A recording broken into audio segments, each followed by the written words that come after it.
Si, Patrick Hetzel. Merci beaucoup, Monsieur le Président. Madame la Ministre, merci beaucoup pour votre présence cet après-midi. Comme vous le savez, l'objectif en Commission des finances est double. Il s'agit évidemment de s'intéresser à la question de l'exécution budgétaire sur l'exercice passé.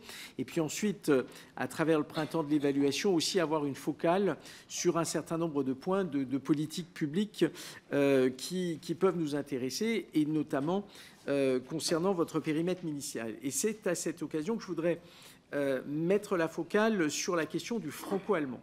Et plus précisément, mais je ne vous apprends rien, vous le savez, le point, je dirais, névralgique, ça a été le traité de l'Élysée. Celui-ci, plus récemment, a été complété avec une volonté de coopération renforcée avec le traité d'Aix-la-Chapelle. Et je voudrais qu'on regarde deux points précis qui sont abordés dans le traité d'Aix-la-Chapelle. Le premier, vous y avez incidemment fait référence en parlant notamment de l'Institut culturel franco-allemand de Ramallah. En fait, quand on regarde ce que dit le traité d'Aix-la-Chapelle, il prévoit la mise en place de 9 instituts culturels franco-allemands intégrés.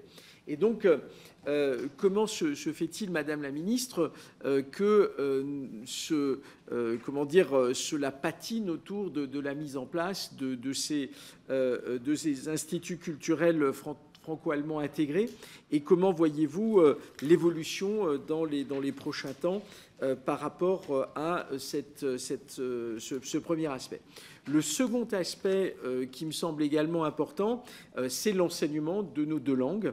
Alors évidemment, dans ce qui nous intéresse, c'est aussi la manière dont notre langue est enseignée en Allemagne. Et en fait, entre ce que dit le traité d'Aix-la-Chapelle et la mise en œuvre, il y a un écart assez important, puisque le nombre de locuteurs est encore en train de baisser côté allemand. D'ailleurs, il l'est aussi côté français. Donc, compte faire le département pour, là aussi, faire évoluer les choses dans le bon sens.